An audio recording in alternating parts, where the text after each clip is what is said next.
What if I told you that one of the most celebrated French chefs, trained in the art of rich sauces, foie gras, and fine meats, completely abandoned it all? That he turned his Michelin starred restaurant into a 100% vegan dining experience, not because he had to, but because he believed it was the right thing to do? Well, that's exactly what today's guest, Alexis Gauthier, did. For years, Alexis thrived in the world of fine dining, mastering the traditions of French cuisine. But deep down, something didn't sit right. He started questioning the use of animals in food and the ethics behind it. In year 2014, he made a personal decision to go vegan. But he didn't stop there. In 2021, he shocked the culinary world by removing all animal products from his restaurant's menu, turning Gauthier Soho in London into a groundbreaking, fully plant-based fine dining experience. This wasn't just a career change, it was a statement. Alexis believes that French gastronomy does not need meat to be indulgent, creative, or extraordinary. He's proving that plant-based cuisine isn't a limitation. It's an unexplored frontier full of possibilities. Today, we will dive into his journey, the challenges he faced, and why he believes the future of food is completely animal-free. We will also talk about the emotional side of his transformation, what it meant for him as a chef, a business owner, and a person who once built his career on dishes he can no longer stand behind. So, whether you're a food lover, a chef, or just someone curious about where the future of dining is headed, you won't want to miss this conversation. Let's welcome this amazing person, Alexis, to the Health, Happiness, and Planet podcast. You are listening to Health, Happiness, and Planet podcast, where we explore different ways to boost our well-being, live a more fulfilling life, and protect our planet. Join me as I chat with inspiring people and professionals from all over the world, uncovering strategies for improving our lifestyles and nurturing our precious planet. I am Juan, and this podcast is proudly brought to you by Wave Business Excellence Footprint, my digital training company that cares about your career and personal development. I am passionate about making the world a better place, so if you share my enthusiasm, this show is for you. Together, we can steer towards a healthier, happier life while leaving a positive footprint on our beautiful Earth. Join me as we explore how being healthy, happy, and caring for our planet are all connected. Hello, Alexis, and welcome to the Health, Happiness, and Planet podcast. It's so great to have you here. Thank you very much for inviting me. It's a pleasure. Yeah, it's so magnificent to speak with pioneers who are doing the right things for our planet, for our fellow friends. Yeah, it could be the animals, could be our neighbor. It's all about what are we going to do in order to be happier as a person? How can I be healthy and how can I protect our planet? And it's all connected. One does not work without the other. So that's why I'm so happy that we get to have this conversation today to see what is your piece of the puzzle where you're contributing for us. But before we get to that, I would like to ask you the question, how did you get to where you are today, to becoming a cook and then vegan chef? So how was your journey? It was a long process, a long journey. I started when I was 18 years old, and my dream was to become running a hotel, becoming a hotelier. So I went to a hotellerie school, and when I graduated from my hotellerie school, I was told if you want to be a great hotelier, you need to be first a great chef. So my first job was a hotel in the kitchen, and I loved it so much. I decided that I don't want to leave the kitchen. I want to stay in the kitchen for the rest of my life. And so I embarked on a journey to become a great French chef. And I learned all the classics, and I learned all what makes the French gastronomy so famous. And I went to work in some of the best restaurants in France. I was very lucky to work with a chef called Alain Ducasse in Monaco, and I spent many years there. And then after I went to work in California, and then I came to London, and I opened my first restaurant in 1998. Wow. And then it was a classical French restaurant. We had a Michelin star after 2 years of opening, and then my journey continued until one day I realized that I had such an impact. I mean, my job and me as a chef had an impact on the planet. Had an impact on. I never thought about that, but there was a massive impact of running a restaurant and serving dishes full of animals and things that came from all sorts of places. So I looked into it, and then I decided that I was going to stop serving animals. So I transformed my entire restaurant from a 100% animal-based restaurant to a 100% plant-based restaurant. And then a new life started. Yeah. Wow. And the rest was history. And the rest is history. Is history, exactly. Yeah, absolutely. That's amazing. And before you made the transition for your restaurant to become a vegan restaurant, did this happen at the same time when you became vegan, or were you already vegan before that? No, so I came across an amazing book in 2013, I think 13 or 14, which is called Anti-Spacist. So it's a French book about against speciesism. So thinking that there is a species on this planet which is greater than the other. Yeah. And when I closed this book, I said, look, with what I know now about animal consciousness, it's impossible for me to carry on, obviously, profiting from death of people who did not want to die. That was a fact. And not only I wanted to stop profiting from that, but I also wanted to be part of the solution. Mm-hmm. So obviously I became vegan overnight, and I transformed my restaurant over 2 years from full animal to no animals whatsoever. Wow, that's amazing. Yes, so that was a big step, because I came from one side of the room to the other side. A lot of chefs will have said, "Oh my gosh, what about our customers? What about the success of the restaurant?" Because running a successful French restaurant in central London, after so many years, you have accumulated a lot of regulars, a lot of faithful guests, and it's going to be a big change for them. But I was prepared for that. I was prepared to lose everything to stop impacting the way I was impacting. I was prepared to lose everything to change the way, I was doing my day-to-day job. And because I was still young in my professional career, and perhaps I wanted the second half of my professional career to have a meaning. Exactly. And I just couldn't have carried on anyway, running the restaurant I used to run anymore. So I had to change anyway. That's right. So when we come to the end of our journey in this body, in this planet, then at least we can think back and say, well, how much did I contribute to pain, to suffering, or to happiness and to joy for others? Yeah, if it's people, if it's animals, or whatever it is that we have here on our beautiful planet. And that's, I think, it's so valuable when I always think about what do I want to think when I'm already an old man someday. And for you, I think at that moment when you were thinking to do this transition and when you did the transition, what type of feelings did you have? Were you feeling like scared to do the transition, or were you more like looking forward to it, or what was that feeling at that moment?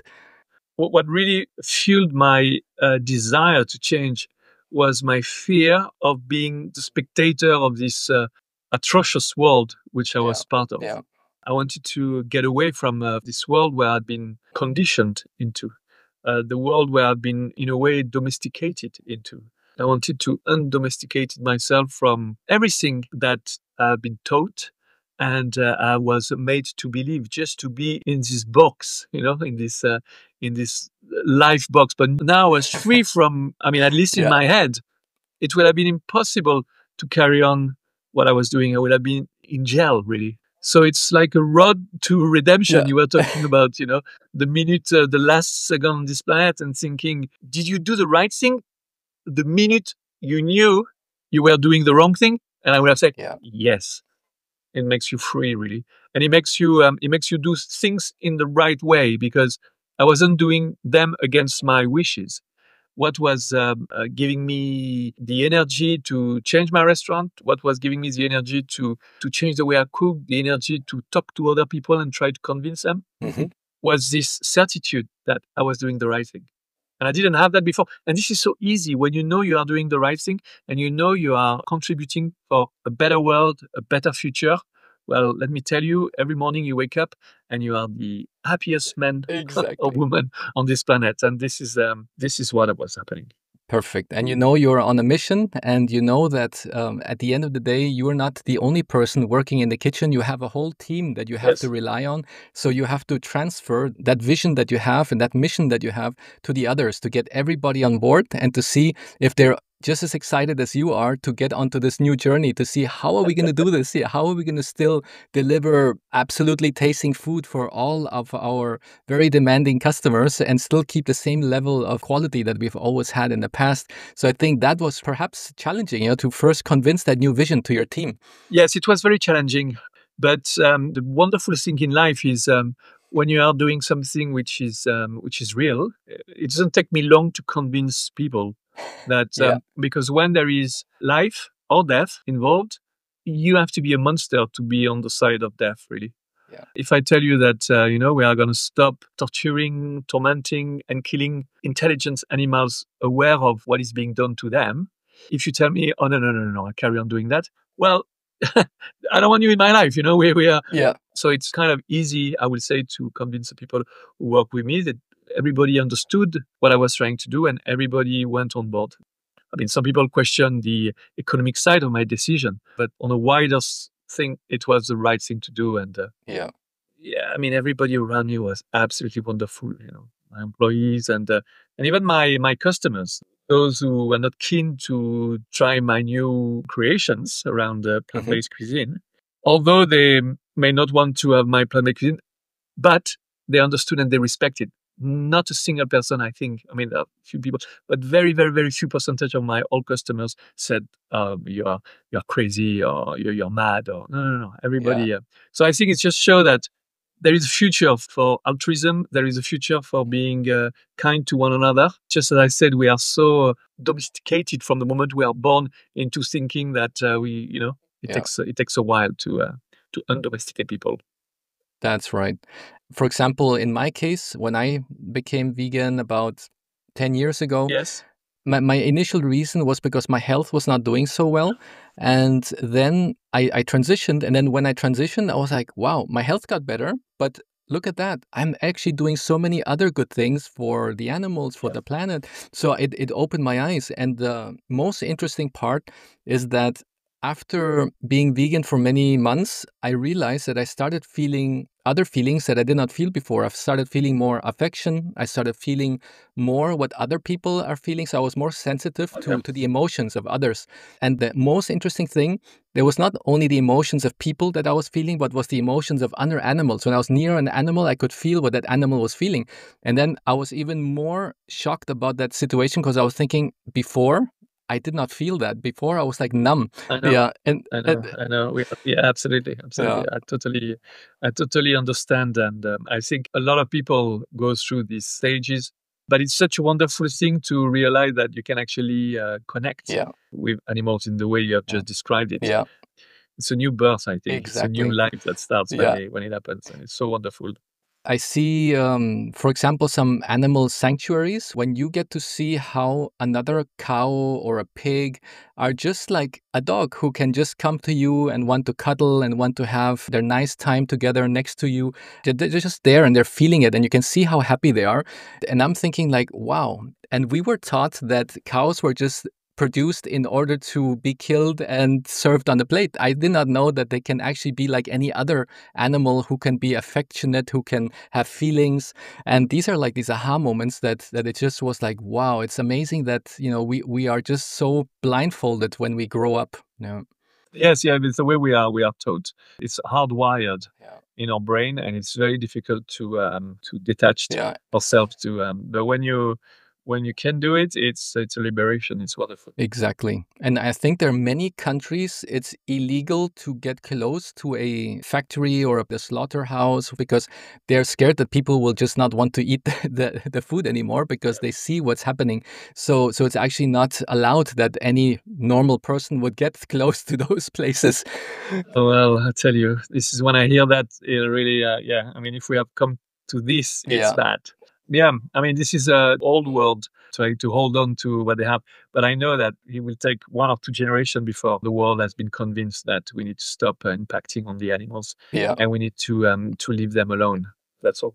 Exactly. And the good thing is that, I mean, on one side, when I was thinking about the nutrition, I know that there's a lot of people who would argue, yeah, but paleo is better, or the other one would say, no, this is better, or that is better. Some studies will say that this could be good or could be bad for you. So I say, okay, there is a lot of different directions you can say what's good or bad for you when you eat something. But the only thing we cannot dispute is the fact that an animal has to suffer, an animal has to die. There is no more disputing of, oh, it could be this or could be that. Yeah, this is a fact. Yeah, and nothing else. Yes, absolutely. This is when you always win the argument when you're a vegan. You know, it's nobody can argue against that Yeah. unless, as I said, unless you're a monster Yeah. and you say, "Oh no, no, no, no! I'm so happy to see them suffer. I'm so happy to end the life."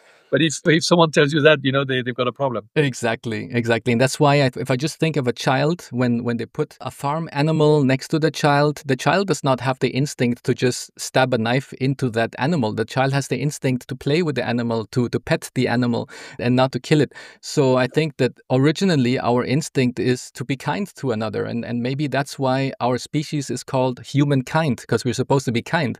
So Yes, yeah, yes. Well, I think originally we are very kind, and thousands of years ago, when yeah, I think when we develop into who we are, something went wrong, but it's never too late to rectify that. exactly, exactly. And you are definitely helping everybody to rectify that because you can show them how delicious a meal can taste without any animal product.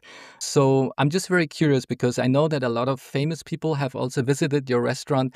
Could you disclose some of the famous people who we might know have Oh, visited your restaurant? yeah. Well, yeah. I mean, there are a lot of very famous people who live in London or who visit London.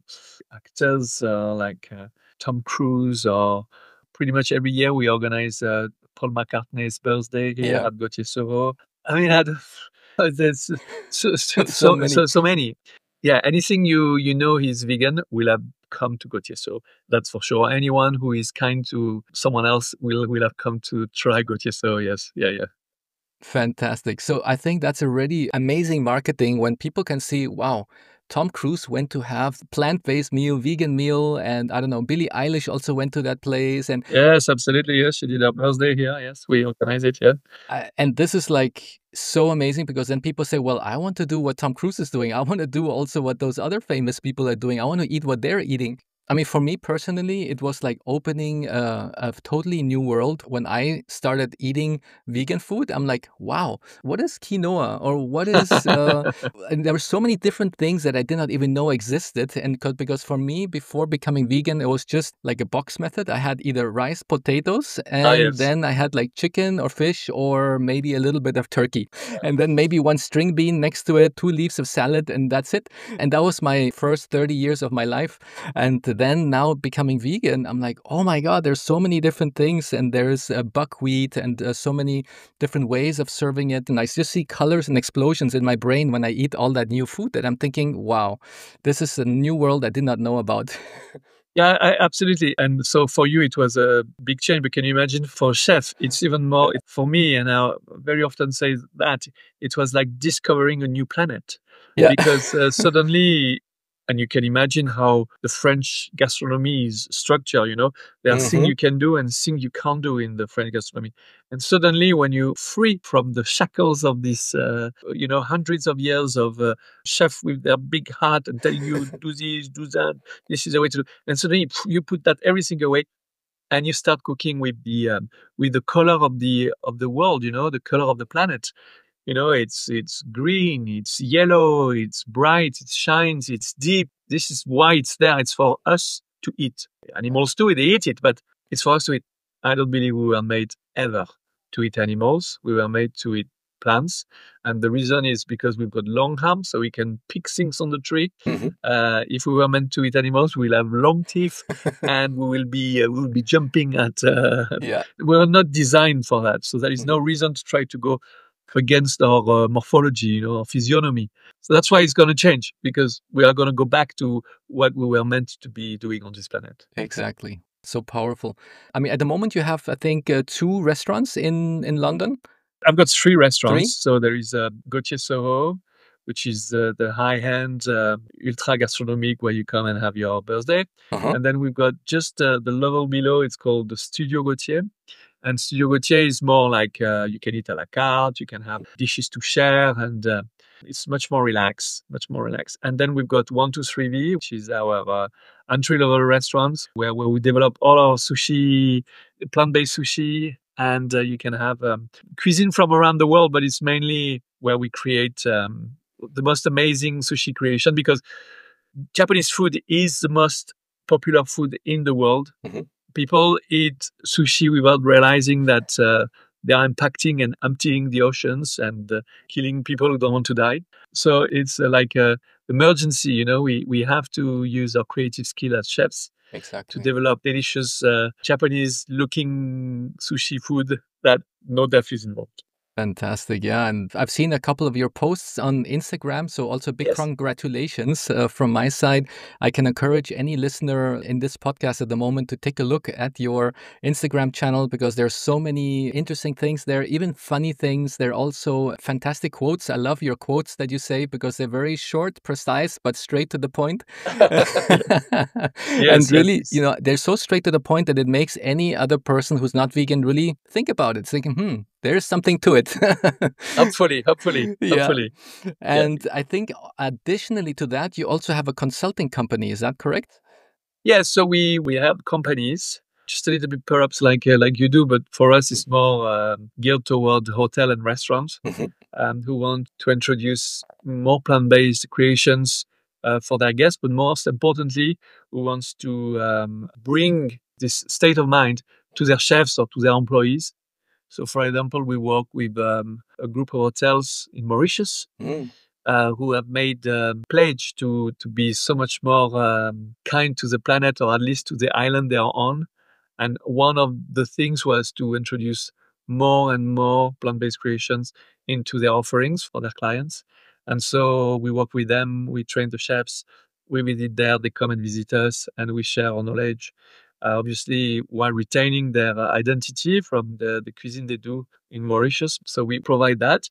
And all sorts of things. When banks, because you used to work in banks, Mhm. they want to try to convince their investors or the people that the future is perhaps not just meat and coal, but there is a future which.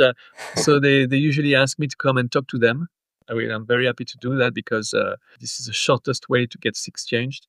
Yeah. Yeah, and I also work for all sorts of association for defending animals, and Mhm. we are very active to try to stop the force feeding of duck, because we believe torturing an animals before killing the animals is almost worse than killing the animals. So there is a lot of things that I said we, because in my restaurant I'm not the only one to do that. There is my colleague James, who is very active on that, and the head chef as well. So we all do everything we can do. Yeah, very nice. And it seems like it's almost contagious. Yeah. So when somebody from the team is doing already something good for a nice project for the environment, then another person is like looking, that's really good. Let me also help them out with that project, or maybe do something similar. And it's more like a dynamic that is building up. Absolutely, absolutely. That's what we do. That's a key. Yes, Yeah. absolutely. Yeah. Fantastic. Wow. And when we go back now to regarding the topic of restaurants, how can the Michelin guides, for example, play a role in making plant-based cuisine more mainstream? It's kind of happening. Hmm. They are starting to gradually look more into the world of plant-based cuisine, because to be fair, the Michelin, although they don't have a lot of places they can compare against each other, they try the food, and if it's good, well, it's worth being on the guide. Obviously, they are used to giving stars to people who serve lobster, lamb, beef, I don't know, Yeah. all these classic ingredients that. But they are changing, yeah, and I know they will adapt, because they've got no choice. However, Yeah. obviously, there is a problem with Michelin, in a sense that, as a company, they look at restaurants and they distribute green stars for being good to the planet. Like they reward Yeah. restaurants and chefs who decided to stop using cling film, or are very good at recycling their waste. Hmm. But we know that the tire industry is one of the biggest polluter on this planet. They kill hundreds of thousands of people every year and they know it, and they have been knowing it for the last 50 years. And you know what they have done? Rather than trying to resolve this, no, they have decided to give green stars to restaurants. So it's greenwashing to the extreme. Yeah. It's the worst kind of marketing one can see. And one day they are going to be caught, and they are never going to recover from that, because they have made a pledge to be not impacting the planet by 2050. Nobody who made this pledge is going to be either working at Michelin or even alive by then. So they are not taking any, they are not serious. On that, they are not serious. They are absolutely not serious. And karma is going to come and grab them one day. They are going to be they are going to be caught, because they can't possibly, on one hand, reward my industry for being green, and on the other hand, the core of their business is so polluting. I mean, a tire is petrol. They haven't created a tire that's not made of petrol, plastics, and it's absolutely awful. Anyway, that's how I feel about it. But as a guide, I think it's a wonderful thing, and it promotes high-end restaurants and chefs. So it's really wonderful. But as a company who made tire, it's the worst. It's one of the worst in the world, sadly. Yeah, and there's sometimes so much, I would say, that the regular person does not know, because they just get, whatever's in the front, from the marketing. They say, oh, look at that, it's green. Or, oh, look, that gas station has a green symbol. That means that they must be more green than the other gas station. Or the milk box has, a happy cow looking in the fields. So maybe I buy that milk box. So people are just very manipulative sometimes by the marketing that is going out there. Oh, people are totally manipulated by marketing. And that's what I was talking about. It's part of the domestication of the human being. From the moment we are born, we see the happy cow, or the smiling cow, and symbol of petrol green, that makes us think that we could actually drink it. But it's not the case. Or tires that pollute the air, because microparticles that people breathe, and most of the lung cancer that are developed are due to the breathing of this. Anyway, it's really bad. But one day it's going to change. I have got no doubt about that. Because also now with Donald Trump in America, at least he's not trying to hide behind a green curtain. He said, well, the petrol is good, and that's it. At least he's not taking us for fools. Exactly. Well, most of the companies, like Beyond Petroleum, BP, they made us believe that they were not beyond petroleum. They were right into petroleum. Yeah, that is so true. Time for a quick break to mention that the sponsor of this podcast is Wave Business Excellence Footprint, a digital training company deeply committed to your career development, personal growth, and the well-being of our precious planet. Dive into a wealth of knowledge with over 20 courses available on our website, www.wave-bef.com. Tailored for both managers and employees aspiring to become tomorrow's leaders. One of our best-selling courses is the Presentation and Communication Skills Training, perfect for those creating and delivering presentations in their companies. Whether through video conference or live meetings, if you want to convey your message effectively and do an outstanding job, this course equips you with the skills to be a better creator and presenter. Check out the testimonials on our website. The results speak for themselves. During my time in the corporate world, I often wished I had the opportunity to access such courses at the beginning, making my learning experience quicker. And now, one further topic before we jump back to the conversation.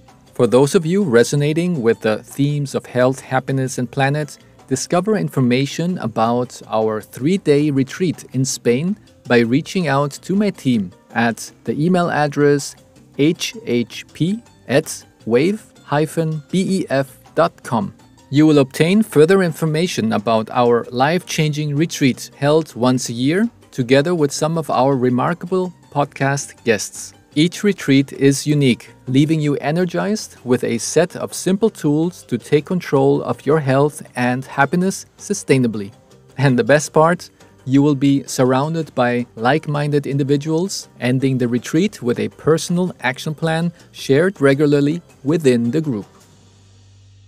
My next question for you is regarding the real caviar, because you have said that the real caviar is a product from hell. I've seen it in one of the posts that you have done, which I found very interesting. And Yes. can you tell us how this real caviar is made and what's inspired you to create your cruelty-free version of the caviar? Yep. So obviously, in the French gastronomy, caviar is one of the core ingredients of the luxury French gastronomy. It's being served, at every three Michelin star table, so mainly, and it's really the symbol of expensive ingredients. Really, the symbol of gastronomy in general. Mhm. But when you look at how it's being made, it's absolutely atrocious. And so, because I've been used to working with caviar in the past, in my other life, when I was cooking animals, I had a duty as a chef, using my creative skills to do something that's going to be reminiscent to the caviar in terms of flavor and texture, but that remove the torture really and the killing of all those female sturgeons. So what we did is we look at what is caviar. It's really the little pearl of the sea. This is a pearl that really is a wonderful flavor of the sea. So we do a lot of broth and a lot of juice that we flavor with seaweeds. Yeah. So a combination of seaweeds, actually, we can make a flavor which is even more intense of the sea than when we used to use, fish or crustacea. Yeah. So we did this broth, which really like intense flavor of the sea, and then we stained the broth with some charcoal powder, Mhm. the one you can eat, so it makes this black, just like a. And then after we the way we do it, we create little pearl, and then by putting them in very cold oil, just get like a caviar egg, Yeah. really. And so we developed that, and then we serve it to our customer, and they say, "Oh my god, that tastes more fishy." And I said, "Well, it doesn't taste like fishy; it tastes like the sea." Yeah. And then the caviar started, and then we did the video just before Christmas last year, and it was seen by millions and millions, on TikTok and Instagrams, and that was great because it was a call for people to, if you ever think about eating caviar, before you need to make sure that you know exactly how it's being made and how people eat, and so hopefully we have convinced a few people Yeah. to stop eating caviar and to have the kind caviar instead. Exactly. And that you can see it can taste just as good and if not, maybe even better. Yeah. So at the end, most people, I think, eat something because they just have that taste in their mouth, what they somehow recognize as something that they knew from before, from their childhood. Now, when they taste, and this is really good, like fishy, but then they do not know, is it really because it comes from the fish or is it because of the seaweed? But main thing, it has that taste and it's good. So I think at the end of the day, we are making the tick on the boxes like, yes, it tastes absolutely good. It has the same texture. Then why do you still need to decide to do anything else? Yeah, just Absolutely. Absolutely. I couldn't agree more. Yes, that's exactly right. That's how we see it as well. yeah. There was another statement I saw, which I also enjoyed reading, where you said that if you're a veterinary and you eat animals, then there's a problem. Yeah. I've questioned a lot of things since I turned a vegan, and obviously our relationship to animals. Mm. But if there is really, really like an industry who know animals better than any other industry, is the vet industry and the doctors. They have spent their many, many, many years, and they are all super intelligent. They spend many years, trying to save lives. I mean, saving lives and making life better for animals. And it's very, very confusing for me to think that, during the day they see animals and at night they dream of eating them. Yeah. Just imagine if doctors were the same with us. They would be looking after us and they would say, I bet it tastes good, this guy. What? You know? So Yeah. it's a little bit confusing. And, Yeah. and I actually found out that it's confusing for vet as well because, again, they are hardwired. Before becoming a vet, most of vets were animal eaters, and it was normal to eat animals because it's part of your life. You have to eat Yeah. to survive. The connection is not there. It's completely different. Yeah. The animals I look after and the animal I eat are different. But hopefully one day every vet will have stopped eating animals because it makes no sense. Yeah. It's just strange. Exactly. Yep. And I think that probably many people, if they knew what is happening behind the scenes and what is happening behind the veil, because what most consumers see is just that packaged meat in the supermarket, but they do not know what happened before that, and they have no connection. Not to know that this used to be a person. I mean, they somehow know it somewhere in the subconscious. I mean, for example, when I was still Yeah, eating meat, I somehow knew, yes, some animal is dying for this piece of meat that I'm buying in the supermarket, but I was somehow so disconnected. I somehow just thought this is a product and it's not a being, it's not an animal. It's not like maybe if you give your animal the name Fred, this is Fred that I'm eating right now. This is Tom that I'm eating. This is, absolutely. And I still have the same kind of disconnection if I walk into a supermarket, even now, being so involved and so determined to get things changed. And I walk in an alley in a supermarket where I see chicken, cling film wrap, or sliced of beef. I feel nothing. mm, And I feel really bad not feeling anything. This is because I'm still super hardwired. When I start thinking about it, maybe if I imagine the animals walking around and, just I will feel bad. But when I see them in supermarket, I feel nothing, and that's yeah. abnormal. But I feel nothing, just like someone who have their beef at night, and if you ask them, they said, "But you, well, yeah, as you said, Mm, it's different. It's sliced, it's cooked, and it tastes delicious. yeah. But if I see a cow in the field, I'm very well gonna go and give the cow a hug. Hmm. And of course, the person is there. If you give him a knife, you say, "Okay, you go and kill the." Oh, no, no, no, no! I'm not gonna do that. So it's oof, it's Yeah. confusing. Thousands of years of Yeah. we need to Yeah. we need to Deprogram what was programmed for so many yeah, generations. exactly. Yeah, it's exactly that. It's gonna take a while to deprogram everything. Yeah. Yeah, but the journey is we are right on this journey. Exactly. We are deprogramming the things. For some people, it's easy. For some people, it's hard, and we need to accept that. Yeah. Becoming vegan is not. That can be one day vegan, one day not vegan. One day this, one day that. But at least when people are starting to getting the process and thinking about and becoming vegan for the animals is the most powerful thing because it's really the one you cannot go back. Yeah. You can be vegan for the planet and then say, oh, I've listened to Donald Trump and he said we don't have to worry about it. So hey, I eat animals again. Okay, but if you are doing it for the animals, Yeah. it's it's. I don't believe there is a human being on this planet who can become vegan for the animal and then reverse. Yeah. Impossible. Unless Exactly. you're a monster, as I said. Yeah. But the percentage of monster on this planet amongst us is tiny, tiny, tiny, tiny, Yeah, tiny. that's right. That's why I was so curious when I'm looking at certain social media channels and I see, for example, a calf that is in the river and it's like trying to save its life and it's swimming and it's drowning. And then there are people next to the river trying to save the calf Yes, I and know. they're trying to pull him out of the water. And everybody watching social media is like, oh, are they going to save this poor little calf? And then they're so happy. And then they forward this message to all the family members. Look, they saved the calf. They were able to get him out of the river. I'm so happy that they saved him. Yeah. And then at the same time, they go have dinner and then they say, okay, let me have some Yeah, chopped schnitzel, dill schnitzel. schnitzel. Yeah, Yes, yeah, exactly.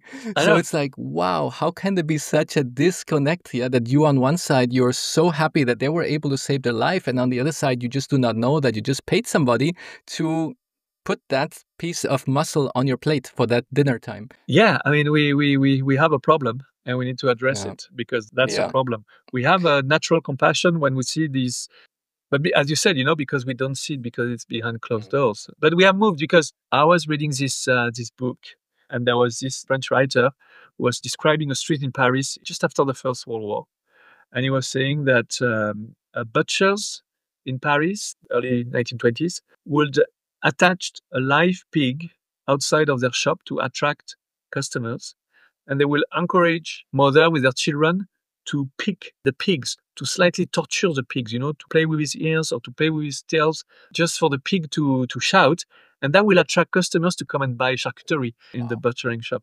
So we have moved away from that. You see, we are Yeah. getting better. We don't do that anymore. I think now if a child will see a pig suffering, he will not Mm. want to go and torture the animals. He will feel very bad. He will have a lot of compassion, and Hmm. he will feel like it's the wrong things to do. 100 Exactly. years ago, they thought it was very funny. Yeah. Yeah. So we are one step away from that. We are going Yeah. into the right direction. That's right. Um, It's just a matter of having more people like us trying to get changed, and then it's going to be all right, I think. Absolutely. And also for the listeners who are right now hearing this conversation, there is really a scientific study that is confirming that animals do feel, that the animals do have emotions, that they do feel joy and fear and empathy, and they do get scared. And even for the people who are in the spiritual world, like yogis, they say that they can even feel the fear when they're eating the animal, the muscle, that they could just somehow they're also eating that adrenaline and that fear that animal had before dying. So many of these spiritual people say, well, I don't really eat animals because I can feel the fear when I'm swallowing the fear and all that adrenaline, and I do not need that in my body. I need to be a clean and spiritual body. Yeah. So that's also another point that I realized myself. Before, I didn't even think about meditation. I said, okay, this is for other people. But now, since somehow I feel that my body is cleaner, I'm more sensitive to things. I'm more sensitive to people's emotions, and then now I'm even meditating, and I'm saying, wow, that's weird, because before I never had the need to meditate, and I feel that the decisions that I make for my life and the decisions that I make for my business, it's a much kinder decision Oh, yes. than before. Before it was only ego. The ego was responding, and not my kindness and this level of understanding. And that's why I think if the more people and more government officials or presidents would then also transition to vegan, I'm sure they would make other political decisions in their life. Yeah, no, I think you're absolutely right. I mean, now we can't argue against, as you said previously, the fact that there is animal consciousness. It's a reality. You know, the Cambridge Declaration on Animal Consciousness in 2014 was really the benchmark, and it was signed by the cleverest brain on the planet at the time. And they all came to the conclusion. I mean, no, you can't go against that. You know, Yeah. they feel, they feel, Yeah. they feel, they really feel. So that's step one really of the process. But you said that you are much kinder. Absolutely. When you don't feed yourself with death, yes, you are less aggressive. Of course, you are kinder. Of course, you are more willing to listen to the other or help the other. Of course, and so that's why the human race, of course, is going to go into that direction. And very often I think about the next revolution. We have had, the agricultural revolution, the industrial revolution. Well, the next one is going to be the compassionate revolution. Because with the rise of AI and the way the world is going to be, hopefully it's going to be a much, much, much better world we are going to be in 40, 50 years' time, because we won't have to worry about things we used to, thanks to AI. I think people are going to concentrate a lot of their time and thinking into how to be kinder to one another. Yeah. And this is going to be the next revolution. I've got no doubt about that. Yeah. No doubt about that. And that's that's a world we are walking towards. It's going to be a great place to be in the future, I can assure you. I'm already getting goosebumps just by hearing about this. The compassionate revolution, it's the next one for our race. It's sure. Because life is Yeah. going to be so good. There will be nothing else to do than being the best we can be. Yeah, yeah. And not try to find your happiness by external factors. They say, oh, I need to buy this, I need to buy a Mercedes, I need to buy, to make me happy for that moment. And then afterwards, the novelty wears off, and then you need to go and buy more handbags for your wife to make her happy. And all of that is just the external things trying to change whatever you're feeling inside, instead of really going inside and creating the happiness from inside out. Absolutely, absolutely. But it's already appearing, I think, because the new generations are a lot less obsessed by that, I think. Yeah. So we can see the little, it's like the water boiling just a little bit. Yeah. Exactly. And I'm very curious, if you think about all the things that has happened to you since you made the transition, what was the best thing that you could think about that happened to you in your life since going vegan? Oh my gosh, so many things. So many. Just waking up every day and knowing that I'm not going to impact on anyone who did not want to die. So that's one thing. There's so many things. Everything has changed in the right direction. I mean, I wasn't in a bad health before. I'm 52, and I feel exactly like I used to feel when I was 30. Yeah, and I don't know, and being free from the dictature of the world of animals, being put through my mouth, and also succeeded on something which would have been impossible to think maybe 20 years ago, running a successful French restaurants and being 100% plant-based. It's Yeah. and not losing my Frenchness. That was, Exactly. still having the experience and still having when you come to my restaurant, it's like a temple of French gastronomy. It's just there is no animals. Amazing. It's Yeah. really good. That's one of the best things. Yes. That's right. And that's really showing the world by breaking those old beliefs, breaking the belief that if you are vegan, you're going to fall apart, all your muscles are going to disappear, you're going to look like a string bean, that you're only eating flowers at the end of the day, the poor person has nothing to eat. All of these misconceptions that you have as somebody looking at a vegan. Yes, yes, yes. I mean, I'm not vegan for the health, Yeah. and I actually have to be quite careful because, Mm. like, I love Indian cuisine, Hmm. and Indian cuisine is mainly plant-based, but there is a lot of, I love coconut milk. It's really bad Yeah. for you, you have to be, so usually it doesn't mean you're vegan that you are going to be, Yeah. like lean and no, no, no, no, no, no. You Exactly. still have to be very careful. Suddenly, when you are vegan and you get excited by such a wide range of food that before you never got excited by. I go everywhere. I get excited by eating Sri Lankan, obviously Indian, Hmm.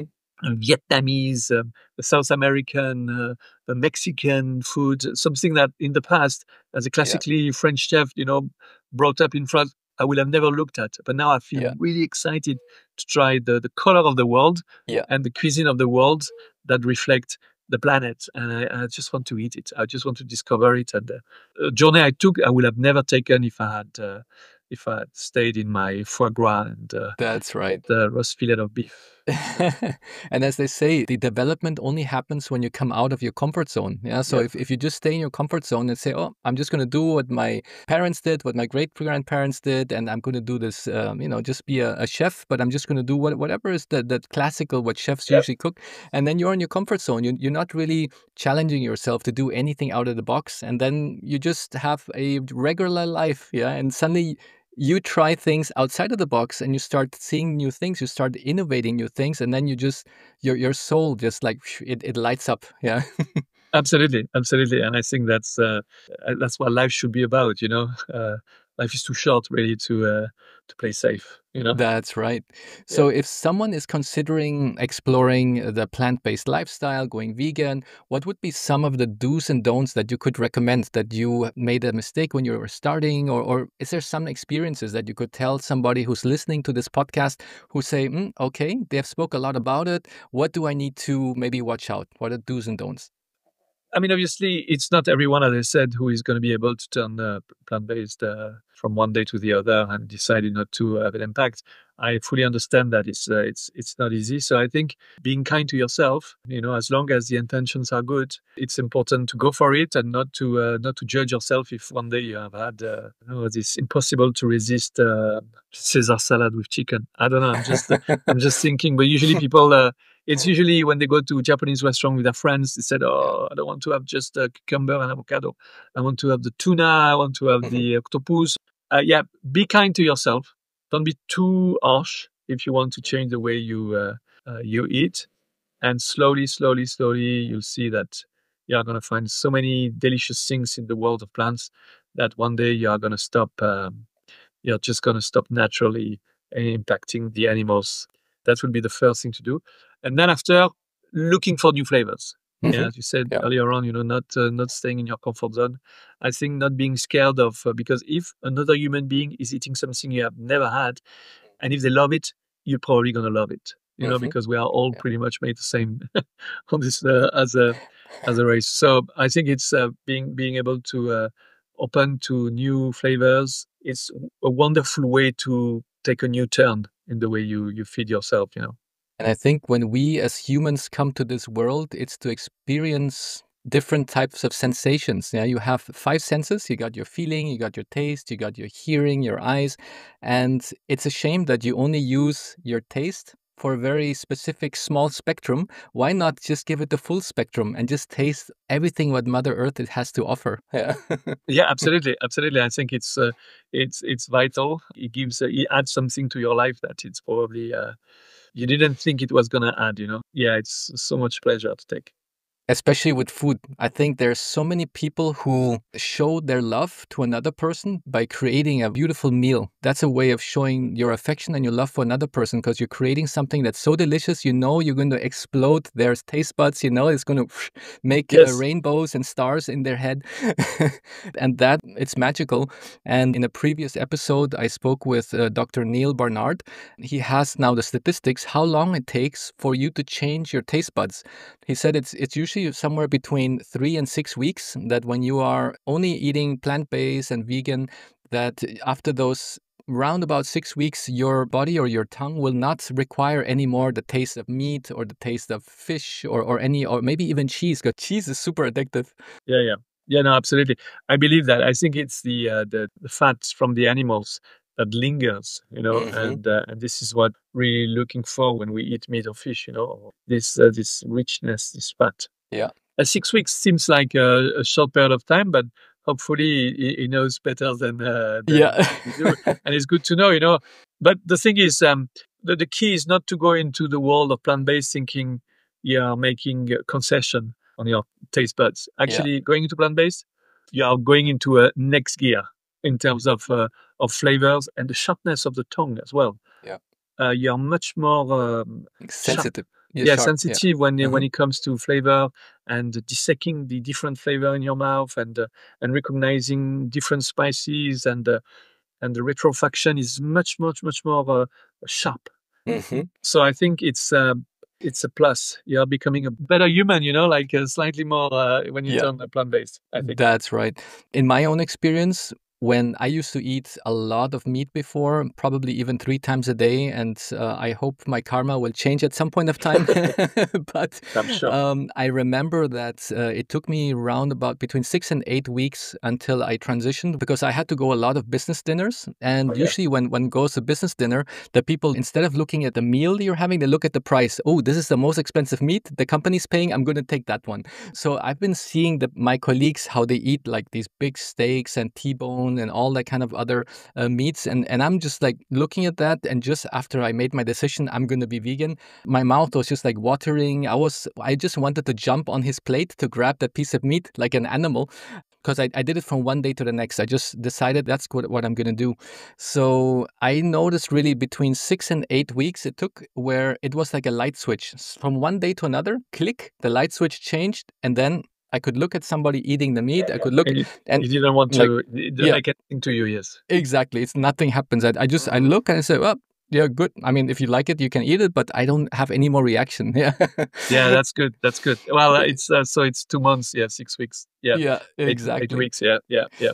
Wow. That's good. So, what are the new projects that you have right now, perhaps new ideas that you're excited about to explore in the world of plant-based cuisine? Well, I mean, every season is a great excitement for us because we change entirely our Oh, menu every 3 months. So at the moment, we are right into at the restaurant. We are right into our spring seasons.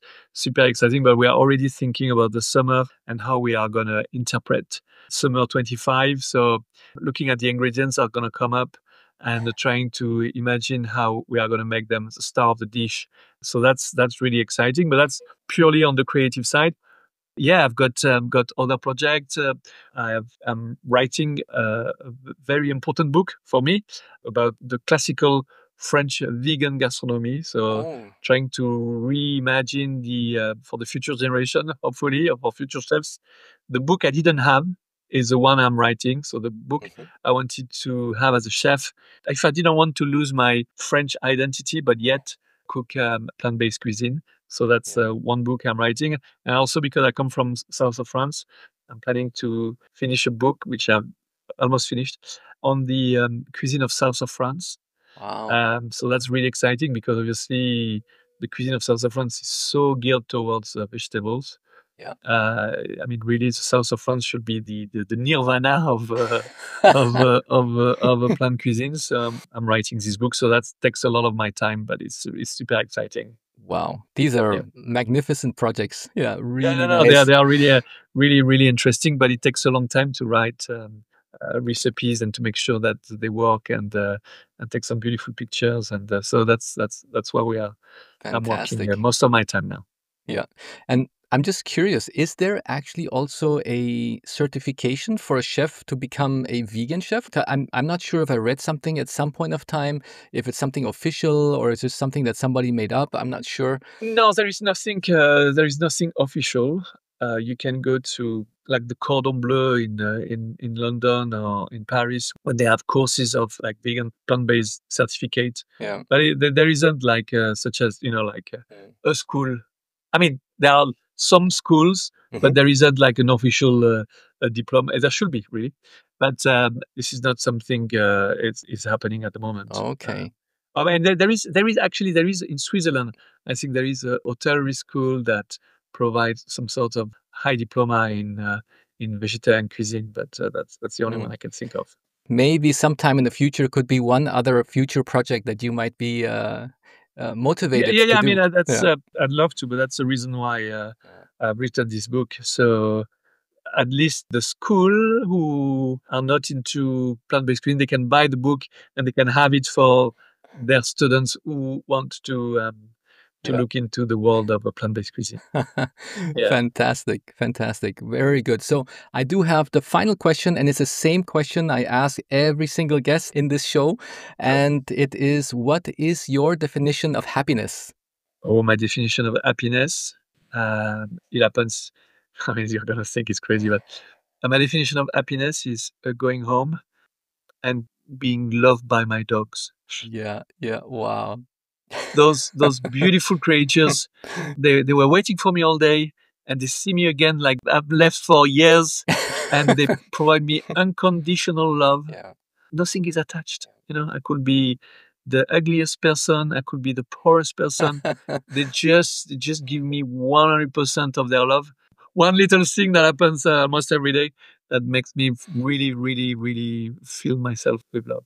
Thank you so much for sharing that. And My pleasure. this is something I think that a lot of people can relate to when they feel that happiness and that joy when they see their fellow animals, their dogs, greeting them when they come home. And this, I hope they can also now transfer that same love that that dog can have for you. It's the same thing a calf can have for you, the same thing a pig, a cow. They will all share that love with you if you just allow them to. Yeah, and if they can have for us, they must have it for each other. Yeah. Yeah, we can't take that away. As a race, we are not allowed to do that. Yeah. We need to leave them alone. That's how I will finish it. Live and let live. Yes, exactly. Exactly. Yeah. Wow. So thank you so much for this amazing conversation today. My pleasure. On the show notes, I'll put all the links to your restaurants so that whoever comes to London will make sure to Hopefully. have a look and to Yes. reserve. Especially, I already spoke to my wife. The next time we go to London, we're definitely going to come and say Oh, hello. that would be lovely. Yes. That would be so amazing to meet you in life. And my wife was asking, when are you going to open your restaurant in Spain, in Valencia? Well, no. I think I have enough in London. Yeah. But I want to inspire more chefs to go and open their restaurant in Valencia and everywhere else. That's what I want. Fantastic. Very good. And I hope also this podcast will be one of the stepping stones that will be a trigger to an inspiration to somebody who's listening to it to say, oh, maybe I'm going to forward this episode to one of those chefs in Valencia who will then start opening Hopefully, his mind yeah. and think, I mean, aha. we are intelligent and we are, as you say, we are kind. So there is no reason why we can't inspire people for a kinder future. That's right. So therefore, as humans, let's stay humankind. And thank you so much, Alexis, for this great conversation. My pleasure. Thank you for inviting me. Thank you. Bye-bye. Bye. And that brings us to the end of our conversation with Alexis, a chef who didn't just change the menu, but redefined what it means to lead with conviction in the culinary world. Alexis' story is more than a shift in ingredients. It's a deep transformation of values, purpose, and identity. As we heard, his journey wasn't easy. It challenged long-held beliefs, shook up a successful business, and demanded courage. On the other hand, it also opened up an entirely new frontier, one where creativity, sustainability, and compassion can thrive on the same plate. Here is a powerful quote from Alexis.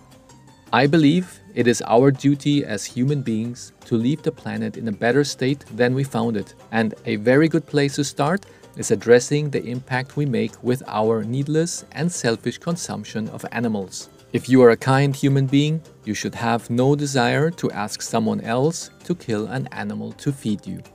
Whether you, as a listener, agree with him or not, it's hard not to be moved by his commitment, his passion, and his belief that food can be a force for good, not just for our health, but for the planet and for the animals we share it with. If today's episode made you think differently about what's on your plate or what could be on your plate, we hope you will keep the conversation going. Share this episode, tag us, and let us know what resonated most with you. Until next time, stay curious, stay kind, and remember, change often starts with a single choice. Big hugs, everyone!